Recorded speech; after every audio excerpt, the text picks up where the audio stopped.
Hello and welcome back. Today we've got another £200 worth of 10p's we're hunting through, looking for those tricksy little alphabet 10p's. We can't do much worse than we did last week, so ideally we want some 2019 dated ones. We've got a good run of them: A, C, D, E, F, G, H, I, J, K, L and M, N, O, R, T, U, V and X. So still 7 to go, but these are so hard to find, so scarce and rare in circulation. We started a second 2018 book, which again, they are still hard to find, scarce and tricksy coins, but we are one coin off of finishing book number 2. We need H for Houses of Parliament, otherwise we are done. So let's get into these bags, see what we get. Okay then, so whilst the coin hunt is ongoing, I'm going to be replying to some comments that have been left on my videos the last few weeks. So we have got a comment from Jim Kana 007 who says, I said in your last video that I think you're right. I think people have hoarded the Beatrix Potter collections, and either with times being hard or realising they're not worth much, they've just cashed them all in. I think that is my opinion as well. We covered it in the Unhuntables in quite lengthy detail, so do check that out. I think it's Gross's half of the video for more on that, but it just seems very weird that those are the coins that have turned up and mixed in with lots of other coins as well. So that's what makes me think that it's not come from the Royal Mint's long store, it's come from someone cashing in bags upon bags. Maybe they've kept them aside thinking that they will appreciate in value, but all these years later they're still worth diddly all, so they've just opened them up and cashed them in. Coinman says, Christopher, I don't think you could correctly call the Rugby World Cup a formally proof coin. Proof and bunk for that matter are striking standards. It's still a coin, a structure proof standard, even if it's been circulated, so it's still a circulated standard proof coin, but not a formally proof coin. I get what you mean 100% on that, and I would agree with you, but I'm very skeptical. Whenever I find a coin, so this is back coin hunt number 51 of the current £2 book. It's got the Rugby World Cup £2 coins as the thumbnail. It was in such immaculate condition with elements that I felt were frosted finishes, which is one of the ways you identify a proof coin. But I am still always the biggest skeptic when it comes to those things. If I can't cast iron guarantee that is what this coin was, I don't want to call it that. So that's why I'm calling it what could have been formerly a proof coin, because it's been in circulation for a bit, it's been knocked around, it doesn't look 100% like a proof coin anymore. So but I get what you mean. If it was formerly a proof, that means it's still a proof coin, it's just a proof coin that's been put into circulation. So yeah, I think we're singing from the same hymn sheet, but I've got slightly different words, I think. Monty says, Hi Christopher, I've just asked a couple of questions on the recent Change Checker video, and I'll post them here too for other watchers to impart their knowledge. It has been said that 3 million 2021 £2 Britannias were minted. I was there when they were minting them. So, can I ask, if the Treasury requested them, why weren't they released? Coins only get released from the Royal Mint mints the coins, they box them all up, they put them in their long store, which is that room at the back of the coin press room. They leave that room once there's been a request from the cash centres.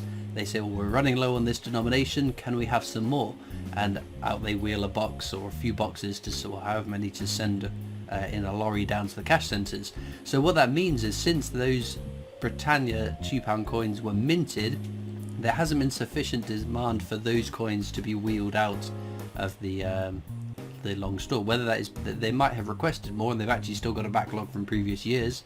I know we saw an increase of Shakespeare comedies at one point, and Navy centenaries and Great Fires in London, so there might have been demand for some more £2 coins, but there's still a massive backlog, so it's just they haven't requested any more that would require getting those 2021 Britannias out yet.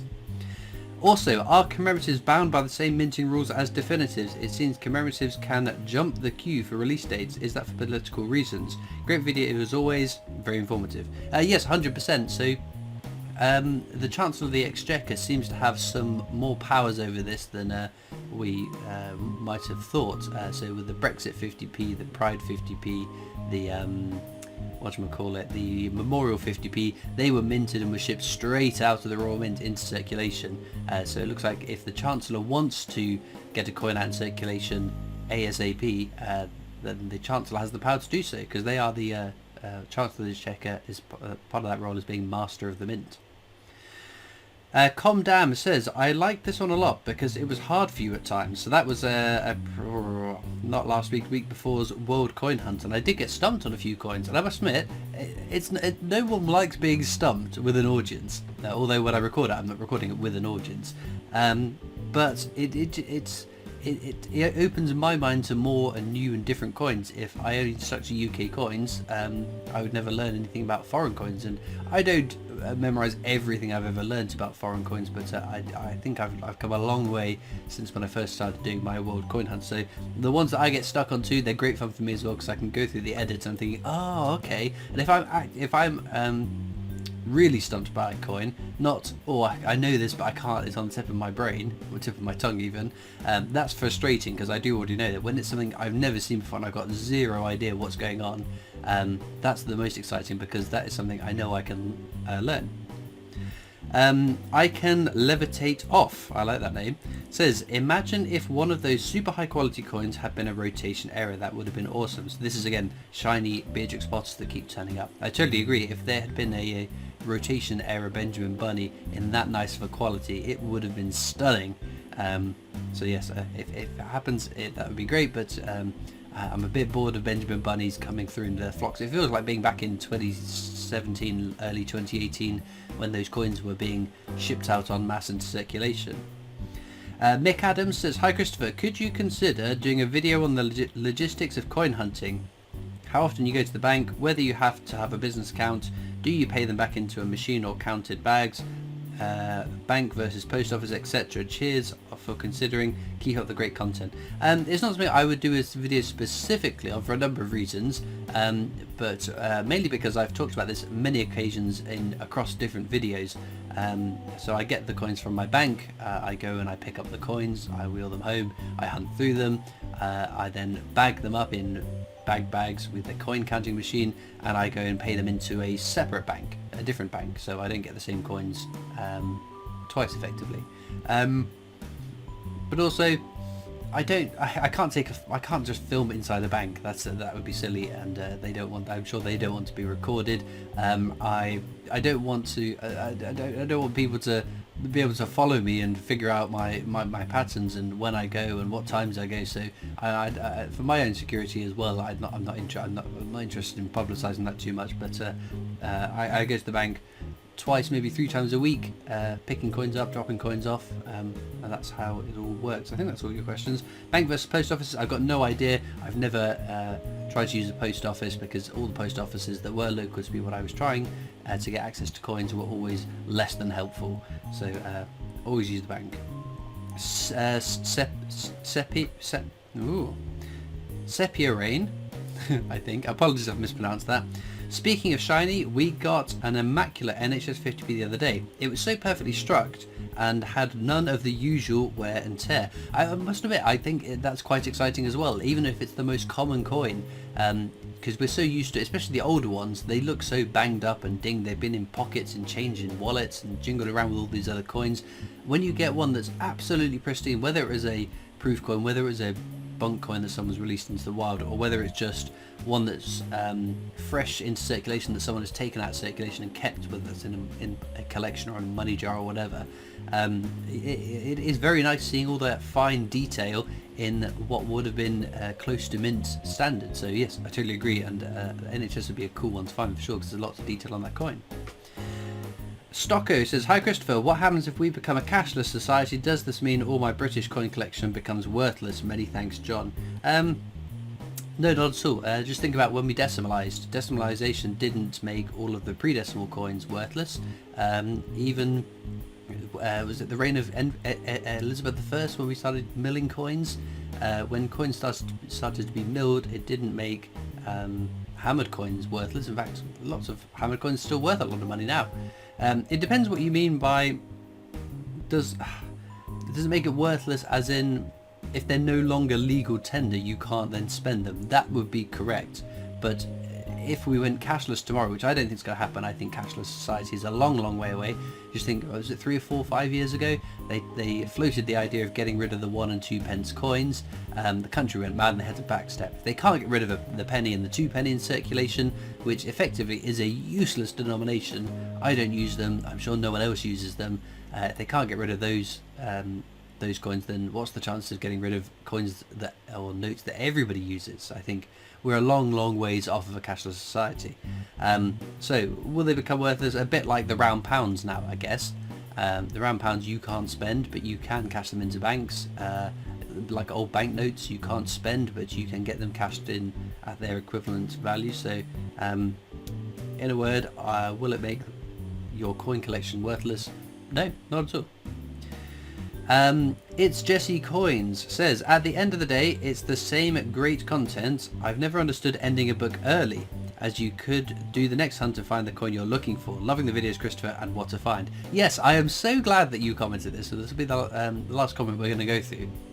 When it gets to a point where we're down to the last 5, 4, 3, 2, or 1 coin in a book, there is an overwhelming surge in the comments of people saying, oh, just give up, start a new book, it's boring now. Oh, just give up, start a new book, it's boring now. It's a very weird way to look at the videos. In my mind, what's fun about the videos is the hunt, the finding the coins, finding the rare coins. The completing a book is just sort of the overarching story of it, but each episode is quite exciting. There's cool coins that are found. If I've already found a Kew Gardens for a book and then I find a second Kew Gardens for that book, that doesn't diminish the excitement of finding the Kew Gardens. So I've always been very against cancelling books early to start a new book, because like you said, I could find those coins in the next bag. It's going to be the next video, whether I had restarted or not, it's going to be the same bag of coins. So it's just, yeah, if the overwhelming fun is seeing the book get filled up, that's a very interesting take on why you'd come back and watch the video. I get you want to see the book get filled, I want to fill the book, but if I give up when I get stuck, unless it's the Kew Gardens, because they are so you're so unlikely to come across one of those. I have in the past cancelled a book when we were just stuck on the Kew Gardens. I did a great big blowout hunt. I think it was £2,500 and 50p's, which again I consider doing if I get stuck on just the Kew Gardens for the current 50p book. But like £2 coins, I haven't got to the point where I've had to quit. I think I did say we're going to round it to this many episodes and then we're going to call it quits, because I think it was just Northern Ireland we were left with, and lo and behold we found a Northern Ireland before the end of it. So yeah, I don't like quitting early. I'm not a quitter. How would I keep on going? It's stubbornness, isn't it? You never give up, never surrender. But I appreciate the comment, because that just it reinforces my opinion that to just keep hunting to fill books. But with that being said, let's go back to the coins. Well, there we go. Unfortunately, no alphabet 10p's, but we did get this cool Isle of Man and 2 Jersey ones. What years are they? 2012, 2006 and 2003. Ooh, what's going on with the focus? Looked away for a moment. So no alphabet 10p's, but at least we did find some coins, so there we go. Links as ever in the description of this video over to my coin collecting Discord server if you want to come and join me over on that. There's also links to my other social media channels, the PO Box address you can write into, and of course the Britannia Coin Company, who I work for as my day job making videos for them, so please do check that out as well. All it leaves me to do now is thank you so much for watching. I hope you've enjoyed, and I'll see you next time for more coins. Bye!